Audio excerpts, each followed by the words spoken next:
medieval. ¿Ok? Quienes destacaron en este periodo de la literatura.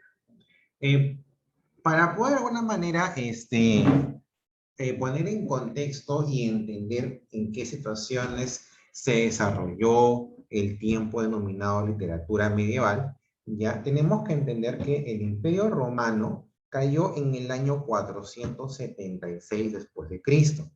A partir de esta fecha, y casi durante 1000 años, que aproximadamente duró la Edad Media, se vivió una época basada en lo divino, providencial y espiritual. El pensamiento religioso fue mayúsculo, por eso se le considera una etapa teocéntrica, ¿no? Donde en este caso la iglesia tuvo tal poder, ya, que en este caso concentró el poder social, el poder económico y el poder político.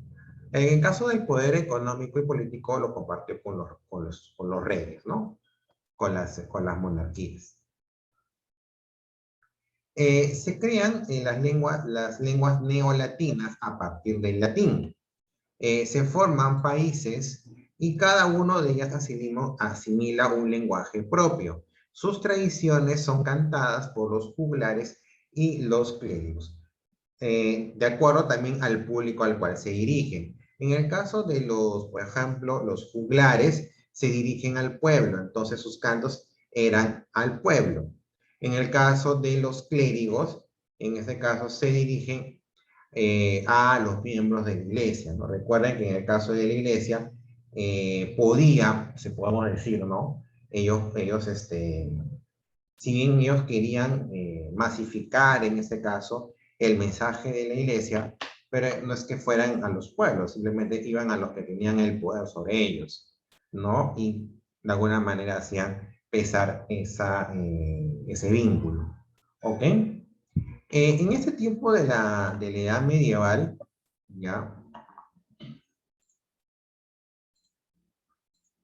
En este tiempo de la Edad Medieval, ya tenemos que ponerlo en contexto,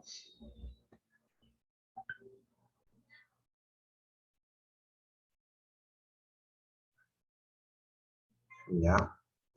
En este caso,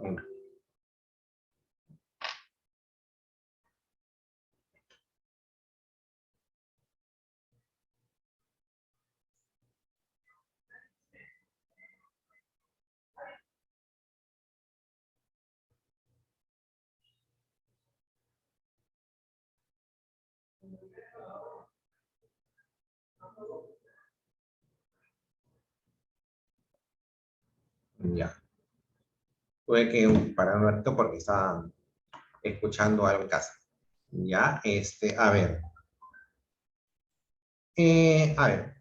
les decía en este caso de que o sea, en ese tiempo se vivía bajo el régimen feudal, ¿correcto? Los señores feudales, ¿no? las incipientes monarquías, controlaban las tierras, o sea, los feudos, ¿no? Que eran cultivadas por sus siervos. Ocurrieron grandes cambios en el territorio español. Los moros, sus grandes enemigos, les causarían serias dificultades. Finalmente, los musulmanes controlaron casi toda la isla ibérica, controlaron casi toda la península ibérica por su dominio de zonas estratégicas. España se dividió, quedando el norte como zona cristiana y tanto el centro como el sur pertenecía a los árabes. La reconquista culmina con la expulsión de los moros. O sea, cuando en este caso se empieza el apogeo de la literatura medieval en España, la encontraba dividida. Prácticamente se puede decir sucumbida ante los moros, que en este caso eran los árabes. Ellos dominaban casi 2 de las 3 partes de lo que era en ese momento la península ibérica. ¿Ok? ¿Qué características tenía ese tipo de literatura? Los temas giraban más que todo en cuanto al honor, las guerras, las conquistas y la religiosidad, ¿no? O sea, el honor entendido como de repente, ¿no? El hecho de ser bien visto ante los demás, ¿ok?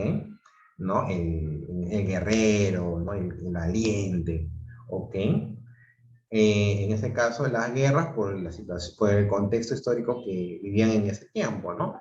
Al igual que las conquistas. Y la religiosidad porque recuerden que en ese tiempo era un tiempo predominantemente teocrático. Entonces, en ese tiempo, pues la iglesia tenía de alguna manera influencia y por eso que los mensajes de ellos se podían, en este caso, se podían apreciar en la, lo que pasa el,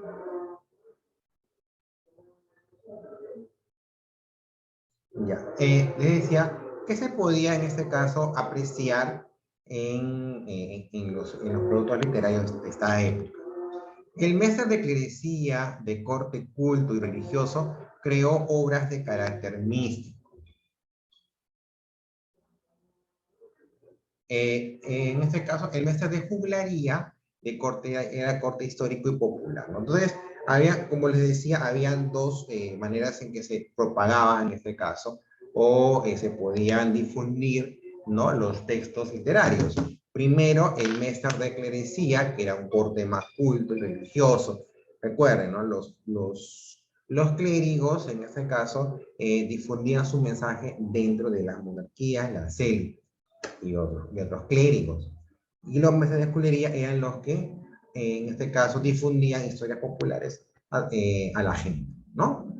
Surgen las hagiografías, o sea, biografías de religiosas, generalmente sobre santos. ¿Quiénes son los representantes de la literatura medieval? El castellano se habló durante muchos siglos, pero como lengua escrita solo se tienen noticias a partir del siglo X y siglo XII. Las jarchas son los poemas más antiguos de toda Europa, escritas en lengua romance, lengua que usualmente hablaban los musulmanes y cristianos. Estas manifestaciones eran cancioncillas cantadas generalmente por los cristianos. Hasta el momento que se han descubierto unas 60.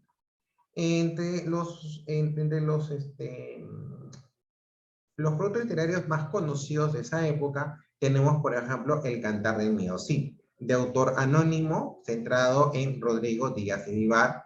Es el primer monumento literario español. En sus páginas, los esfuerzos del Cid por recuperar el honor perdido y ser perdonado por el rey Alfonso VI son, además, los primeros ladrillos de la literatura española, ¿no? Un fragmento del Cid, por ejemplo, dice, ¿no? Ya, campeador, en buena hora ciñiste la espada. El rey lo ha vedado. Anoche entró su carta, con gran despacho y fuertemente sellada. No osamos abriros ni a recogeros por nada, ¿no? Entonces, creo que es un texto, esa parte, por ejemplo, cuando el Cid ya es desterrado y el rey había ordenado que nadie lo recibiera, ¿no? Nadie le diera posada. Eh, un autor destacado es, por ejemplo, Gonzalo de Berceo, poeta destacado, mestre de clerecía, ¿no? O sea, que difundía el mensaje en las monarquías y en los altos, y en las élites. Su obra más conspicua es Milagros de Nuestra Señora, cuaderno que rememora 25 milagros. Por ejemplo, vamos a leer uno de los fragmentos, ¿no? Que dice, fragmento de Milagros de Nuestra Señora.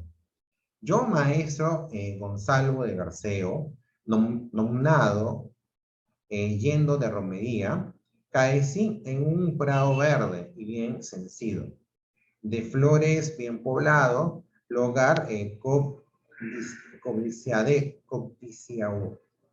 codiciaduero, por ahome cansado. Daban olor sobello las flores bien olientes. Refrescaban en omne las caras en las mientes. Manaban cada canto fuentes claras corrientes. En verano bien frías y en invierno calientes. Había y gran abondo de buenas arboleadas.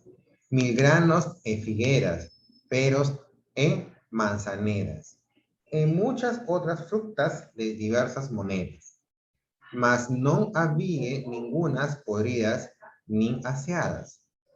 La verdura del prado, la olor de las flores, la sombra de los árboles de temprados sabores, Refrescaronme todo, perdí los sudores. Podría beber el omne con aquellos olores. Nunca probé en siglo lugar tan deleitoso, ni sombra tan temprana, ni olor tan sabroso. Descargué mi ropiela por yacer más vicioso. Poséme a la sombra de un árbol fermoso. Ahora, entendamos que en esta época, o sea, ya, ¿no? Pero no se entiende nada. Claro, no se entiende nada porque en este caso son inicios del castellano. Entonces, están nacientes de estas lenguas, ¿no? Entonces, hay palabras que todavía tienen influencia del latín. Recuerda, porque el portugués, el castellano, el francés, el alemán, el italiano son lenguas romances. Entonces, todas venían de una misma vertiente que es el latín. Entonces, en este caso, por lo mismo, ¿no? Entonces, se muestra la formación todavía del latín. Estas palabras que de repente algunas las entendemos, otras no, poco a poco ha ido, ¿cómo se llama? Cambiando con el paso de los siglos. Es por eso que yo les decía, ¿no?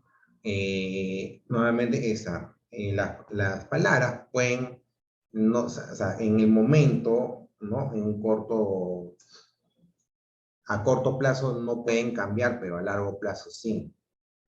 Ya, pueden ser cambiables o no, dependiendo mucho en este caso, de lo que se hable, ¿no? De cómo se hable.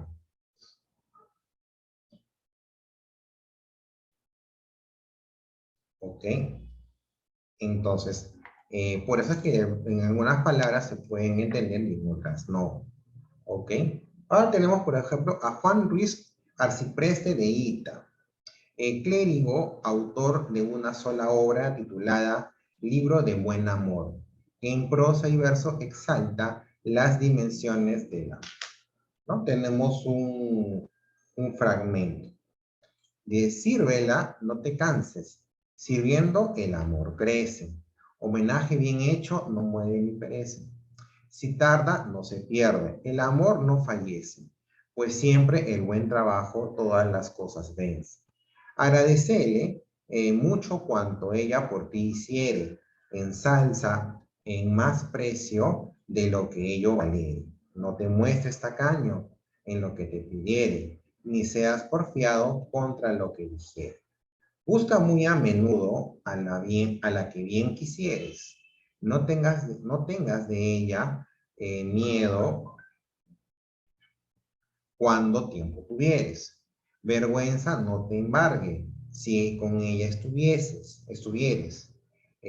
Si la mujer,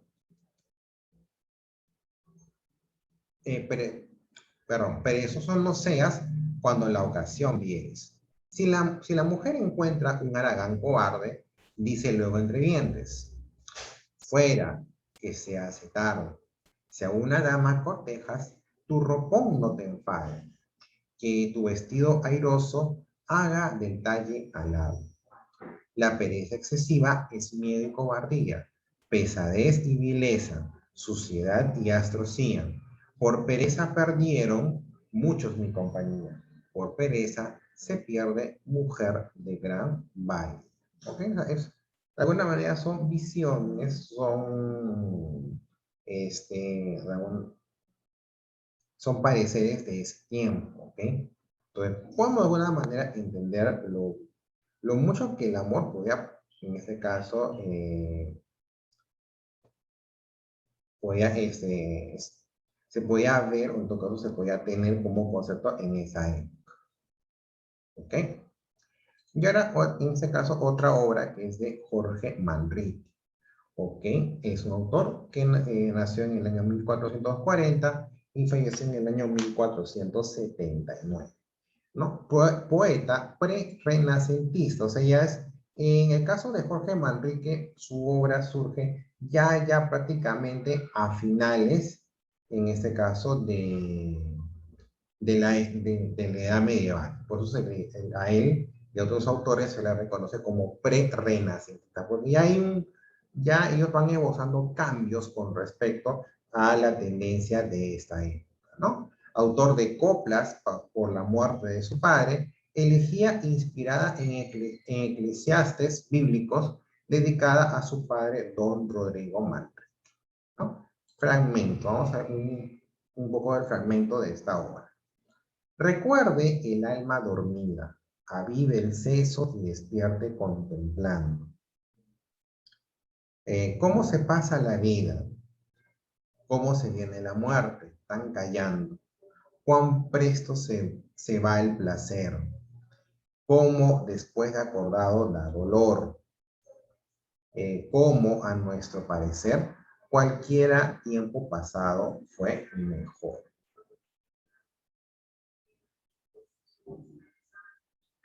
Pues sí vemos lo presente, como en un punto se es ido y acabado. Si juzgamos sabiamente, daremos lo no venido por pasado.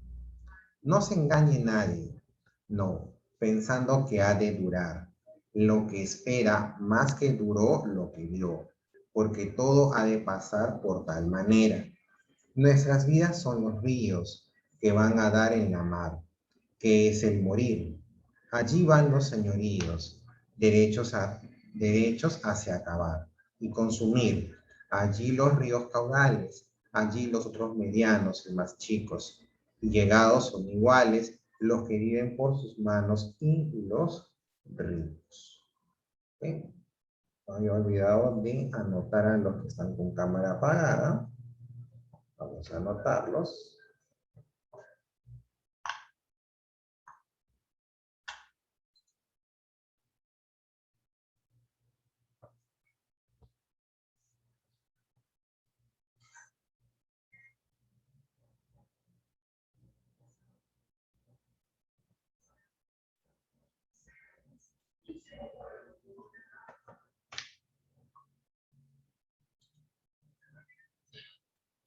Seguimos. Otro autor, por ejemplo, es Infante don Juan Manuel. Escritor y político, El Conde de Lucanor es su obra más conocida. Se trata de relatos donde mezclan sentencias, refranes y otros propios. En una de sus 5 partes tiene un fin parecido al de las fábulas de Esopo. Ya, veamos.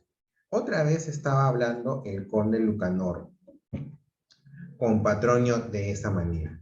Patronio, un hombre que me ha propuesto una cosa y también me ha dicho la forma de conseguirla. Os aseguro que tiene tantas ventajas que si con la ayuda de Dios pudiera salir bien, me sería de gran utilidad y provecho, pues los beneficios se ligan unos con otros, de tal forma que al final serán muy grandes. Y entonces le contó a Patronio cuanto él sabía. Al oírlo Patronio, contestó el conde: Señor conde Lucanor, siempre oí decir que el prudente se atiene a las realidades y desdeña las fantasías, pues muchas veces a quienes viven de ellas les suele ocurrir lo que a doña Truana. El conde le preguntó lo que había pasado a esta. Señor, dijo Patrón, había una mujer que se llamaba Doña Truana, que era más pobre que rica, la cual, yendo un día al mercado, llevaba una olla de miel en la cabeza.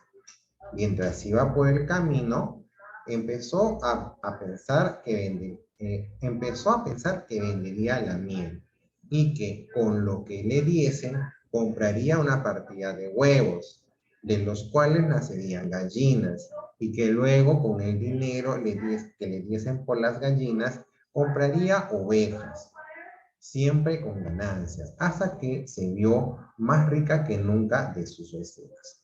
Es una fábula muy parecida, por ejemplo, a la lechera, ¿no? La lechera que iba con su jarrita de leche, iba pensando, iba, ¿no? Y lo bueno que iba a hacer con lo que le diese, ¿no?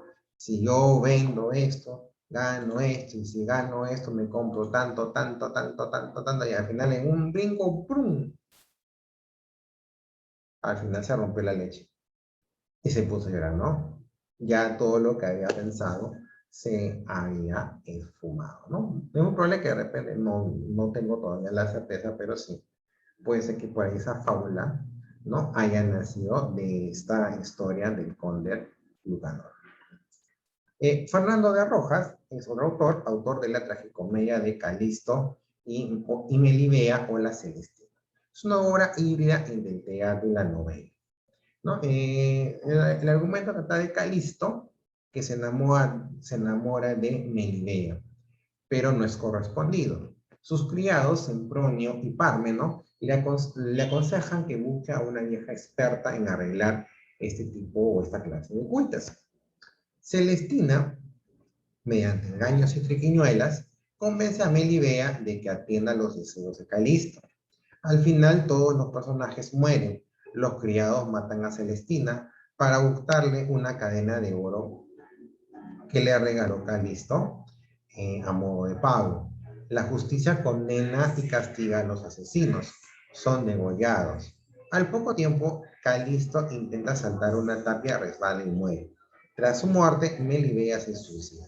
La obra termina con el lamento del padre plebe. Es una obra bastante trágica, ¿no? Por decirlo menos, ¿no?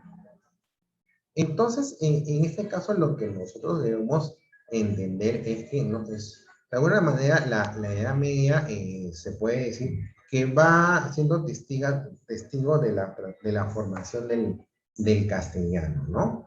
Un inicio, un castellano más, más familiarizado con el latín, ¿ok? Porque recuerda que recién se estaban formando estas lenguas romances, ¿no? En el inicio. Entonces, tenía muchas todavía palabras en latín y lo podemos ver en ciertos textos, ¿ok? Si usted lee estos textos originales en su fragmento original, entonces va a ver que hay muchas palabras que no las va a entender o palabras que actualmente usted sí las puede hablar, pero en este caso hay cambios en sus grafías, ¿ok?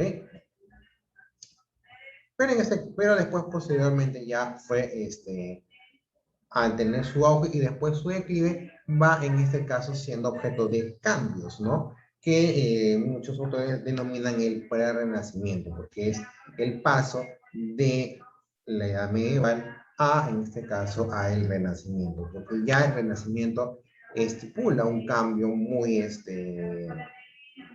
evidente, que viene a ser en este caso el paso de o sea, más que el paso sería un volver, ¿no? Una vuelta en todo caso a los valores clásicos, a los valores de la sociedad, o en este caso del movimiento greco-latino, ¿ok? Entonces, para ese fin, de alguna manera, deja ciertas temáticas, ¿no? Como por ejemplo el teocentrismo, o sea, si vamos a ver la idea, el renacimiento, veamos que el tema cambia radicalmente. Una literatura más teocéntrica deja de serlo y en este caso pasa en este caso a ser humanista, o sea, a centrarse en el hombre, ¿correcto? Porque ya en este caso también la edad de oro ¿no? de la iglesia, en este caso, sufre un decaimiento y por ende ya pierde poder político, pierde poder económico y poder social también, ¿no? Eso ya después se ve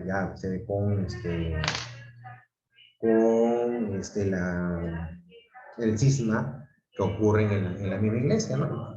Y en este caso la aparición de otras religiones como los protestantes, ¿no? Pero esa es otra historia. Pero de alguna manera, sí, la caída de la Edad Media, pues, coincide también con el debilitamiento de la Iglesia católica de ese momento. ¿Ok? Entonces ya pasamos a unos productos que eran más teocéntricos, o de repente abstractos en su, en su argumento, ¿no? Porque ¿no? Hablaban de virtudes abstractas como el amor, ¿no? O en este caso, o en los milagros religiosos, ¿no? Como también como parte de, del- de poder, en este caso, ampliar el mensaje de la religión. Y en este caso ya cambian ese tipo de temáticas a otras. Yo, Jorge Manrique, cuando habla en este caso, su texto que habla de copia a la muerte de su padre, entonces ya es más centrado en el hombre mismo, ¿no? Profundiza sus sentimientos ante lo que está pasando, ¿no? Entonces ya son autores ya más, como les decía, son de transición, ¿no? Entonces van a escuchar en algunos momentos el pre-renacimiento, ¿no? Entonces no es más que el paso, en este caso, de una literatura medieval a una literatura renacentista, ¿no? Uno de los principales autores de este paso es, por ejemplo, Jorge Manrique, ¿no? Y así hay, y entre otros también. ¿Ok? Entonces, eso es lo que más tenemos que ver sobre, en este caso, la literatura medieval española, ¿no? Tener en cuenta, en este caso, que entre sus características es que, en este caso, prepondera el honor, las guerras, la conquista, más que todo en el caso de las guerras y la conquista por un tema del contexto histórico y la religiosidad, ¿no? Los mesas de clerecía eran los que difundían el mensaje de sus obras entre los clérigos y los miembros de la élite de las monarquías. Los mestres de tulería eran los que, en este caso, difundían su mensaje en el pueblo, ¿no? Surgen las hagiografías, que son como una especie de biografía de religiosos, por lo general de los santos. Bien, chicos, esto es lo que se tenía que hablar sobre la literatura medieval española. 5 minutos, descansamos, vemos un buen partido y regresamos para la segunda sesión.